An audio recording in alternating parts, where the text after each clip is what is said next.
Cara bina dashboard analisis latihan, penilaian dan perundingan. Dashboard ni boleh tahu total klien dan servis, berapa total training, assessment dan consultation, dan berapa kena review dan follow up. Juga boleh tahu ikut bulan, jenis servis, status, servis, daerah, klien, industri dan lokasi company. Jom bina. Tulis analisis latihan, penilaian dan perundingan.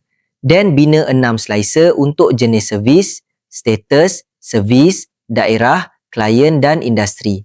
Dan bina 6 kad untuk total klien dan servis, total training, assessment dan consultation, dan berapa kena review dan follow up. Dan bina map untuk lokasi syarikat. Dan bina kad dan slicer untuk gambar dan nama syarikat. Dan bina bar dan donut chart untuk servis ikut industri, jenis servis, status servis dan top servis. Dan bina line chart untuk trend servis ikut bulan. Siap? Senang kan?